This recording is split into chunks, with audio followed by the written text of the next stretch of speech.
Welcome to Elena, Storyteller, a place where novels, love stories, social psychology, and timeless sayings are retold with deep emotions.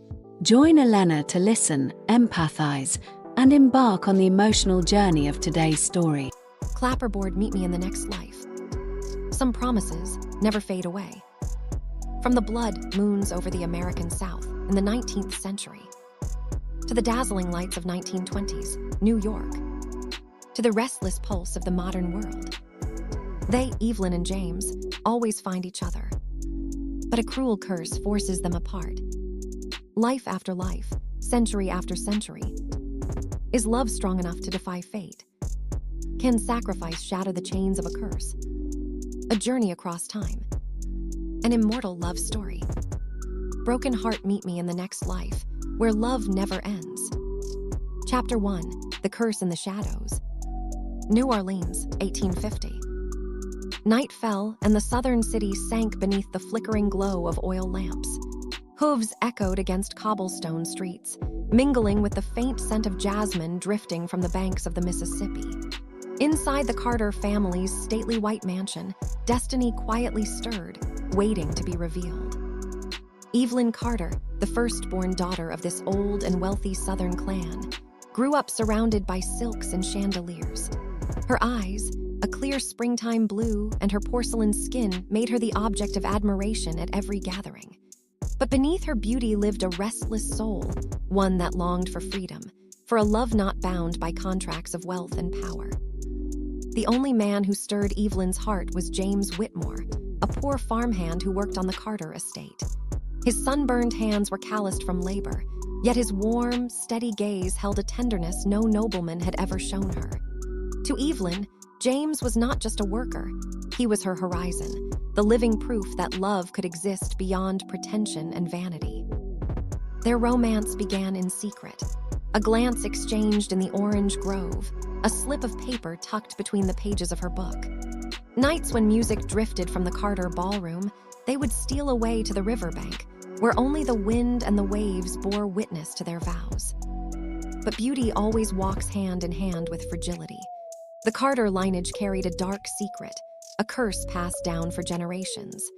The firstborn daughter, once she loved with all her heart, would inevitably lose her beloved within 7 years. No one knew why, but time and again, the curse had struck, unrelenting. Evelyn sensed something looming. Her grandmother's anxious glances at dinner, her mother's sorrowful warnings to guard her heart. One night, hidden in the hall, she overheard a whisper that chilled her blood. She won't escape her fate, just as I could not. Fear coiled in her chest, but love burned brighter. Evelyn and James vowed to run away, to carve out a life of their own, far from society's chains. Then came the night of the blood moon. The sky over New Orleans glowed crimson, and whispers of ill omen spread through the streets. Hidden away in her chamber, Evelyn wrote her farewell letter, ready to flee with James. But before she could leave, a scream shattered the night. She raced outside. The sight before her broke her soul. James was being attacked by drunken men, accused of insulting a nobleman during the evening's revelry. Amid the chaos, steel flashed under the moonlight. "James!" Evelyn screamed, rushing toward him. Too late, the blade struck. James collapsed, blood spreading across his coarse shirt. Evelyn fell to her knees, pressing her trembling hands against the wound as if she could hold his life in place. With his final strength, James clasped her hand. His brown eyes, filled with unwavering tenderness, locked onto hers. "Evelyn," he whispered, voice rasping, "if I cannot be with you in this life, I will find you in the next." Her tears fell upon his chest, mingling with blood. She pleaded, she cried, but the weight of fate was immovable. James gave her one last smile before his eyes closed forever.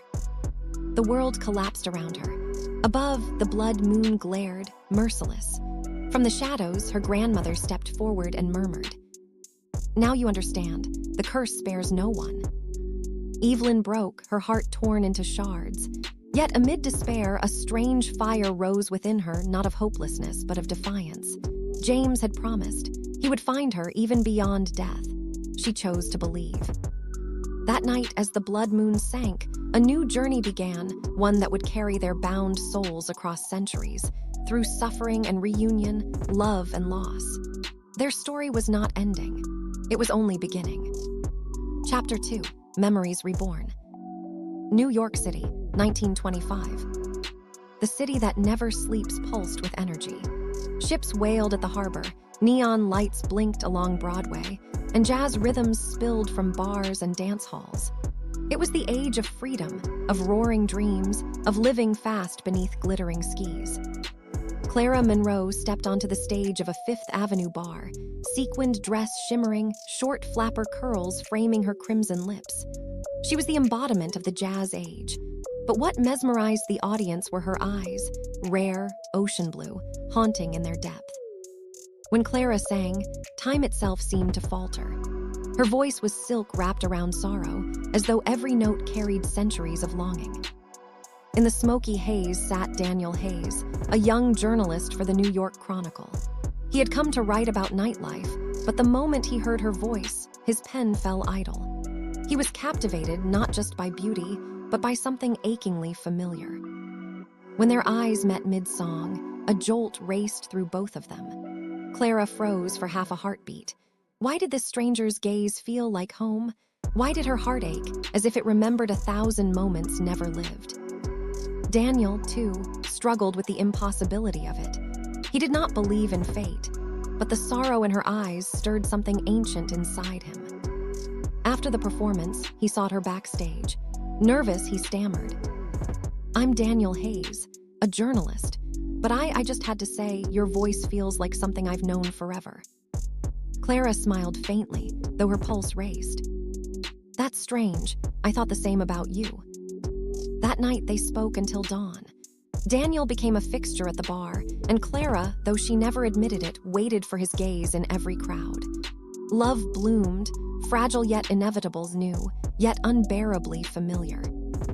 But the Carter curse still lingered, hidden and patient. One summer night, as Clara's voice soared on Summertime, a faint burning scent cut through the smoke. At first, patrons waved it off as cigars. Then fire erupted, consuming velvet drapes and wooden beams. "Fire!" someone screamed, chaos erupting. Flames devoured the bar with terrifying speed. Clara fled the stage, searching desperately for Daniel. She found him pushing against the rushing crowd, diving back inside to save a trapped musician. "Daniel, no, come back," Clara cried, but the smoke swallowed him. A violent explosion tore through the building.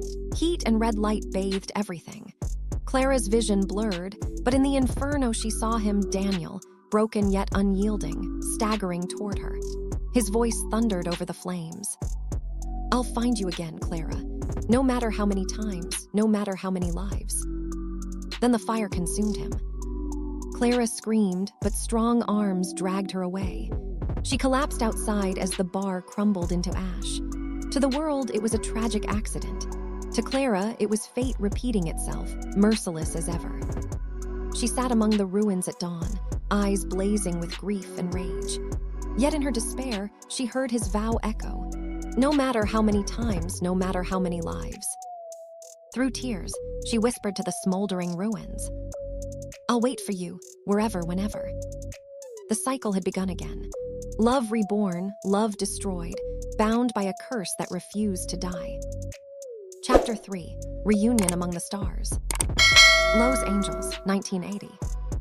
The city of angels blazed with neon lights, enormous movie billboards towering over Hollywood Boulevard.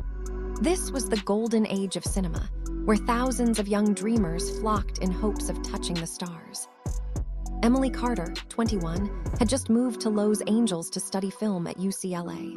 She carried a burning dream, to become a director, to tell stories that could move people's hearts. Emily was striking in her quiet way, with long chestnut hair and clear blue eyes that seemed to shine from within. Those eyes, an inheritance spanning centuries, left a lasting impression on everyone she met. One autumn afternoon, Emily went to audition for a student film. The narrow hallway was crowded with nervous hopefuls waiting their turn. Amid the tension, the sound of a guitar drifted through the air, free, untamed, pulsing with life. Emily turned her head, and her heart skipped a beat. In the corner sat Michael Reed, a wandering musician. He wore a faded denim shirt, his long hair slightly tousled, his warm brown eyes glimmering with freedom and wildness. Each note he plucked told a story, drifting, tender, and tinged with melancholy. Emily froze. Something in those eyes shook her to her core, like a memory long buried had just awakened. A wave of familiarity swept over her, holding her gaze captive. Michael looked up and caught her staring. He smiled, warm, unguarded, as though he had been waiting for her all along. "You here to audition too?" His voice was husky but gentle. Emily nodded, her heart racing. "And you?" "I'm just tagging along with a friend, but maybe I found something better than the role." The playful remark made Emily blush, but in the look they exchanged, there was something that felt far beyond chance. From that day forward, they began to see each other more often.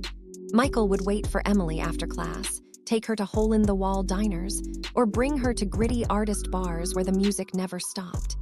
To Emily, the world grew more vivid with him in it. To Michael, who drifted aimlessly through life, Emily became his single point of light. They shared their dreams, Emily's to make films, Michael's to compose an album that would outlast him. Both longed to create something enduring, something that could transcend the brevity of life. Their love was like the Hollywood summer sky, star-studded, dazzling, endless. But just as their love reached its brightest, the familiar darkness returned. One winter night, Michael took Emily to Griffith Observatory. From there, Lowe's angels stretched out below them, a sea of lights glittering against the black. They sat together, watching shooting stars. Michael wrapped his arms around her and whispered, "I feel like we've been here before, like we've loved each other for a very long time." Emily trembled.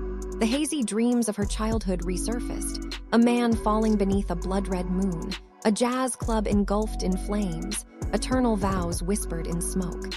Her heart clenched, but she dared not speak. A few days later, fate struck. It was a rainy night. Michael had just finished a gig at a small bar.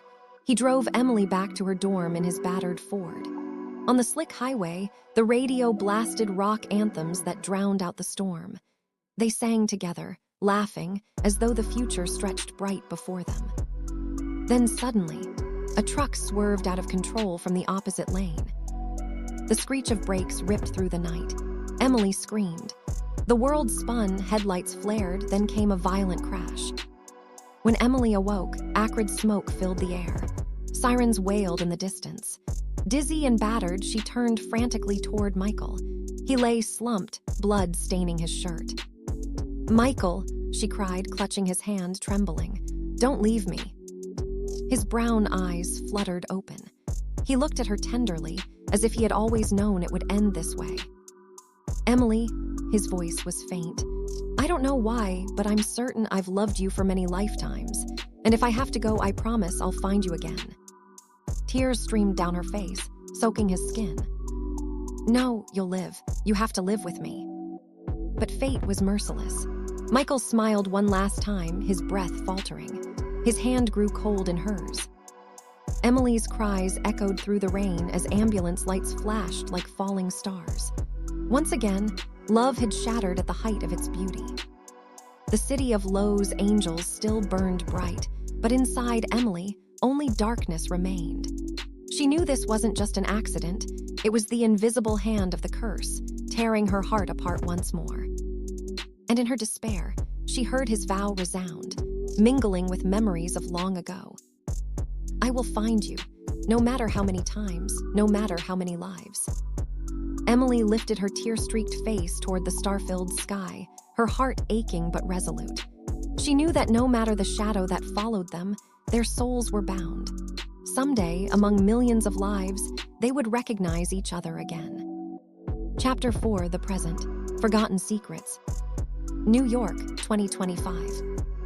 The city that never sleeps glimmered under electric lights, drowning out the winter darkness. Sophia Carter, 27, a young historian, walked quietly through the silent halls of Columbia University's library. She was working on a thesis about 19th century American culture, but deep inside, Sophia often felt a strange pull, as though she wasn't just herself, but a continuation of lives she couldn't remember. One evening, while wandering the seldom-used archives, she discovered a sealed box of old books. Inside were 3 worn leather journals. Faded handwriting on the covers read, Evelyn, 1850. Clara, 1925.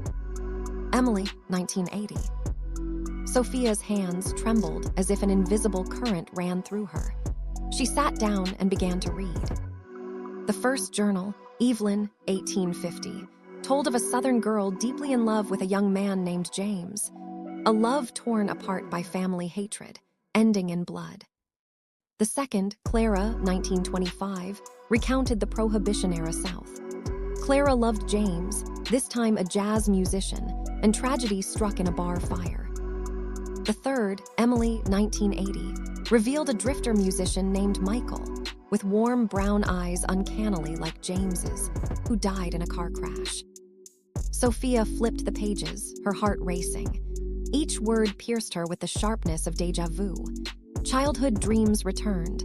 A withering flower, a man collapsing beneath a red moon, a voice promising eternity. Her breath quickened. Could it be all of them were me? But the truth was darker. In every journal, James appeared. He loved her passionately in every lifetime, only to die tragically at love's peak. A cruel cycle spanning centuries. Sophia clutched her head, as though caught in a labyrinth of time. And then, behind her, footsteps echoed. "Sorry," a warm male voice said. "I didn't mean to startle you." Sophia looked up. A man stood there tall. Steady, his dark coat dusted with snow. His brown eyes were deep, like they carried the whole sky inside them. Those eyes stole her breath, her chest constricted. She needed no introduction, no explanation. It was him. He smiled and offered his hand. "Ethan Walker, I'm an architect. I came looking for old manuscripts on historic buildings. And you?" Sophia forced her trembling hand to meet his. Sophia Carter, historian. In that instant, memories flooded her. James's sorrow, the jazz of 1925, the guitar strings of 1980. Ethan's eyes held them all. Fear tightened her chest. If every cycle ended in his death, could she save him this time? Over the following days, they met again and again. Ethan often worked near her in the library, and sometimes they exchanged thoughts about history and art. He was witty, kind, and carried a familiar warmth that calmed her. One evening, they left the library together. The New York night sky stretched endlessly above them, city lights glowing like a million stars. Ethan glanced at her and asked softly, "Do you ever feel like you've met someone before, even if you've just met?" Sophia froze, tears stinging her eyes. She wanted to scream, "We've met, loved, and lost each other for centuries." But instead, she forced a smile. "Maybe just coincidence." Ethan chuckled, eyes gentle. "I don't believe in coincidence. I think some meetings are destiny." His words struck her like a blade and a balm at once. Destiny. Yes, but destiny had stolen him from her again and again. That night, in her small apartment, Sophia reopened Emily's final journal. On the last page, in shaky handwriting, were the words, "If there is another life, I will know you by those brown eyes. But I fear, every time I recognize you is also the moment I lose you." Sophia shut the book, clutching her chest as tears fell. She knew now with certainty, Ethan was James, Michael, all of them. Every soul reborn into one. But the curse still lingered. If the cycle repeated, Ethan would die once more. In the dark, Sophia whispered like a vow. "This time, I won't let you vanish, even if it costs me everything." And somewhere, deep within the unseen threads of fate, something began to stir. A new cycle had begun. Chapter 5, The Awakening Curse. The love between Sophia and Ethan burned bright and fast, like fire meeting the wind. Within just a few weeks, they had become an inseparable part of each other's world. Morning strolls beneath the trees of Central Park, quiet evenings spent wandering through small cafes in Brooklyn, nights where they sat together under the soft amber glow of the city's lamps. Every moment etched itself into Sophia's heart as if carved in stone. Ethan made her laugh like a child, made her feel safe in a way no one ever had. Yet behind the laughter, Sophia carried an unshakable dread. Every time she looked into Ethan's warm brown eyes, she saw ghosts. James, Daniel, Michael, all of them had loved her. All of them had died for her. All of them were proof that the curse had never faded. One night, the sky unleashed a storm. Rain hammered against the skyscrapers, thunder split the air, lightning painted fleeting shadows across Sophia's apartment. Ethan had just walked her home, promising to take her the next morning to see a project he was designing. But no matter how she tried, sleep would not come. Books and ancient journals lay scattered across the floor around her, the ink of forgotten lives whispering through their pages. The rain against the glass sounded like a heartbeat racing toward its end. When sleep finally claimed her, it came like a violent storm. She dreamed of a battlefield soaked in blood beneath a crimson moon. Out of the darkness walked a woman in a 19th century gown, brown hair flowing, blue eyes brimming with tears. Sophia recognized her instantly, Evelyn, the first of them all. Sophia, Evelyn's voice echoed, distant yet piercing, like a whisper carried across centuries. Our path has never changed. I lost James. Clara lost Daniel. Emily lost Michael. And now you are about to lose Ethan. No, Sophia cried, trembling. I refuse. I won't let it happen again. Evelyn's cool hand brushed Sophia's cheek, her gaze heavy with sorrow. You cannot stop the cycle, unless one of you dares to sacrifice everything. Sophia's throat tightened. Sacrifice everything. Yes, Evelyn whispered, her words soft as wind yet sharp as steel. Only when one of you is willing to give up everything, even life itself, will the curse finally end. Sophia shook her head in desperation. No, I won't let him die, not one more time. Evelyn's eyes, filled with endless grief, lingered on her before the vision dissolved into the blood-red moonlight. Sophia awoke with a gasp, her night clothes drenched in sweat. Outside, the storm still raged. Evelyn's words echoed mercilessly in her mind. One of you must sacrifice everything. The next morning, she forced herself to meet Ethan as planned. At the Hudson River site, Ethan beamed as he unrolled the blueprints of a skyscraper he was designing. His eyes lit up as he spoke of his dream, to create something timeless, something that reached for the sky as a symbol of love and human ambition. Sophia listened, her heart torn between awe and dread. The more she loved him, the more the shadows of the curse pressed in. Yet how could she step away when her heart had belonged to him for centuries? That night, as they sat together on a rooftop, the city spread like a sea of stars below them. Ethan took her hand, his voice low and earnest. Do you believe in destiny? Maybe, Sophia whispered, her voice trembling. But sometimes destiny is cruel. His brown eyes shone with honesty. Whatever happens, I want you to know, no one has ever meant to me what you do. I've never loved anyone the way I love you. The words pierced her heart like a blade wrapped in tenderness. She pressed her face against his chest, silent tears soaking his shirt. But the shadows had begun to stir. In the following days, accidents stalked Ethan. A pane of glass nearly shattered over him at the site. A speeding car missed him by inches. An elevator malfunction left him trapped for minutes that felt like hours. To others, these were coincidences. To Sophia, they were omens. She had seen them before, lived through them in different centuries. The curse was tightening its noose. She returned again and again to the journals, searching desperately for an answer. But every page ended the same: loss, grief, inevitability. Only Evelyn's warning remained. One of you must sacrifice everything. Sophia's soul tore in two. Could she surrender herself to save him? Or would she, like all her past selves, be forced to watch helplessly as fate stole him away once more? One evening, as Ethan whispered about the life they would build together, the small house, the journeys they would take, the future that stretched endlessly before them, Sophia wept quietly in his arms. For deep inside her, a single question rang with terrible clarity. Can I break fate at last, or will love be torn from me forever? Chapter 6, The Fated End. The sky over New York that day was dark and restless, clouds churning like a warning of the storm to come. Sophia walked beside Ethan, her steps heavy, her chest tight. She had seen the signs. The curse was closing in. Their destination was an abandoned building on the city's edge, a decaying structure Ethan had been commissioned to restore. Its roof sagged, walls were veined with moss and cracks, corridors stretched in shadow. For Ethan, it was a challenge, a chance to create beauty from ruin. For Sophia, it felt like the final stage of destiny. She tightened her grip on his hand as they entered. "What's wrong?" Ethan asked gently, noticing her pale face. "You look like you haven't slept in days." Sophia forced a fragile smile. She couldn't tell him the truth, that every step brought them closer to the curse's end. They descended into the basement. Cold air clung to the walls, old wires dangled like skeletal vines.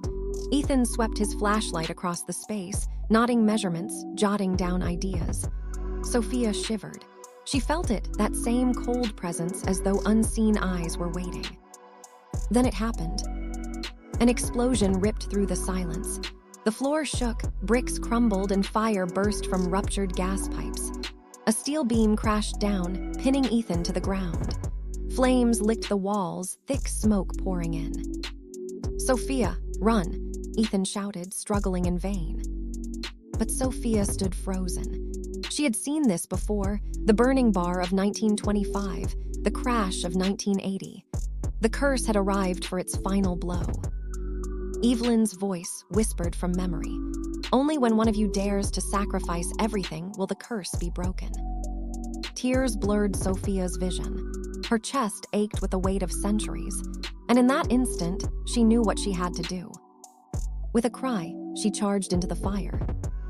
"No, Sophia," Ethan's voice tore through the smoke. Heat clawed at her skin, smoke seared her lungs, but she pressed forward.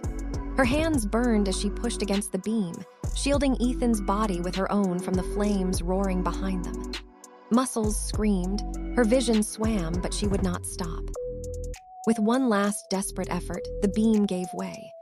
Ethan tumbled free, only to see Sophia collapse into his arms, her body trembling, her breath ragged. "Why would you do this?" he cried, clutching her close, tears streaking his face. "I don't want your sacrifice, I want you alive." Sophia's lips curved into a faint smile. "If saving you means the pain finally ends, then every wound is worth it." And then light. A blinding radiance erupted around them, flooding the room, drowning the flames. Smoke vanished. Time itself seemed to halt. Within the brilliance, Sophia saw them, Evelyn, Clara, Emily, all the women she had been, smiling gently. Behind them stood James, Daniel, Michael, the men who had once been Ethan, watching in solemn peace. Slowly, their images dissolved into the light, as if granting Sophia and Ethan the freedom they had fought for across lifetimes. Evelyn's voice lingered one last time, soft as a lullaby. "The cycle is over. Because of your willing sacrifice, the curse is broken." Sophia sobbed, burying her face against Ethan. He clung to her, his own tears falling freely. "You're alive," he whispered again and again, trembling. "You're still alive." Sophia lifted her gaze to his eyes, whispering through her tears. "This time, we can finally love without fear." They held each other amid the ruins, wrapped in the warmth of the fading glow. Outside, the storm clouds scattered, revealing a sky alive with stars. After centuries of sorrow and separation, the cycle was finally broken. For the first time, their love was free. Chapter 7, A Promise for the Next Life or This One. A year had passed since that fateful night. New York remained as restless and radiant as ever, its skyline ablaze with lights, its streets alive with endless movement. To the city, nothing had changed. But to Sophia and Ethan, every breath, every sunrise, every heartbeat carried an entirely new meaning, each moment a gift they knew they must treasure to the very end. After the explosion in the old building, people called Sophia's survival nothing short of a miracle. Doctors could not explain how she had endured, how she had emerged alive when the fire had devoured nearly everything around her. But Sophia and Ethan knew the truth. It wasn't a miracle, it was liberation. The ancient curse had finally dissolved, shattered by love and a selfless act of sacrifice. Sophia still bore faint scars on her arm, yet to her, they were not marks of suffering, but symbols of triumph. Every time she looked at them, she remembered that moment on the edge of life and death, when a gentle light had wrapped around them both and swept away the chains of the past. For Ethan, it was not survival he saw, but a beginning. He stopped drifting from project to project, stopped chasing hollow ambitions. Instead, he opened an architecture gallery, not merely to display his designs, but to preserve their story, to tell their journey through the language of space, light, and form. Each wall, each doorway, each curve of the exhibition breathed with the memory of a love that had defied time itself. On the day of the opening, Sophia stood quietly at his side, watching. Visitors admired, whispered, marveled. But to her, none of it mattered. The praise, the curious glances, the applause. The only thing that made her heart tremble was Ethan himself, his warm brown eyes, the steady strength of his hand clasped over hers, as if promising silently that he would never let go. That night, when the crowds had vanished and the city grew quiet, they walked together across the Brooklyn Bridge. Above them, the golden street lamps shimmered, their reflections scattering over the dark waters below like 1,000 fallen stars. The night wind was cool, but Ethan's hand remained warm, enclosing hers with a tender certainty. "Do you remember?" Ethan asked softly, his voice blending with the hush of the river. A faint smile played on his lips. "I once promised you, no matter how many lifetimes it took, I would always find you." Sophia stopped in her tracks. In that instant, the memories surged: Evelyn of 1850, Clara of 1925, Emily of 1980. The meetings, the partings, the heartbreaks. She had carried them all century after century. But now those echoes dissolved like mist, leaving only the present, a real hand in hers, a heart beating steady beside her. Her eyes shimmered as she nodded. "I remember, but do you know something? We don't have to wait for the next life anymore. Because right here, in this life, I've already found you." Ethan tightened his grip, his smile shining in the city's glow. "No more fate, no more curses. Only you and me, writing our story together." Sophia returned his smile, and in that fragile, infinite moment, she understood. Love was no longer a burden of past lives. It was a free choice. They had wandered through centuries of loss to reach this point. And at last, the reward was not only love, but the freedom to love, without chains, without sacrifice, without fear. Behind them, the city pulsed with life, strangers rushing past. Yet on that bridge, only two hearts remained, beating as one. "Ethan," Sophia whispered, her voice trembling as though afraid to lose the moment. "If one day we forget everything, I want you to promise me something." "What is it?" "That no matter what, you'll find me again. Not in the next life, but here, in this one." Ethan bent down and pressed his lips against her hand, a gesture so tender, yet carrying the weight of an unshakable vow. "I promise, and this time nothing and no one will tear us apart, because you are my home. You're where I belong." Above them, the city lights danced with the silver glow of the moon. And there, on that bridge, stood a love once cursed, once broken, now unshaken, radiant, eternal. They no longer needed to wait for another life. For love, after all, had chosen to remain, here in this life. Crescent Moon Epilogue, Light After the Darkness. One autumn afternoon, Sophia returned to the old library where she had once uncovered the faded journals. Dust still cloaked the shelves, time still lingered in the air. But when she pulled the books down, she noticed something strange. The words had faded. The stories of Evelyn, Clara, and Emily had grown faint, as though they had never existed. Sophia smiled softly. She understood. With the curse broken, the past no longer bound her. The lives before had closed their chapters. Only the present remained, waiting to be written. She closed the journal gently and whispered, "Thank you for guiding me here. But from this day on, I will live for myself." Golden sunlight spilled through the window, casting its glow over the city beyond. Sophia knew the long journey across lifetimes of sorrow had finally ended. What remained was love, pure, steady as light, free from all chains. At the doorway, Ethan appeared, his smile warm. "Come on," he said. "We've got a future to build." Sophia nodded. She took his hand, stepping away from the shadows of yesterday into the brightness of today. The end of the curse was the beginning of a free love. Glowing star lessons from the story. Through their journey, the novel leaves behind timeless lessons. True love is a force that transcends all barriers.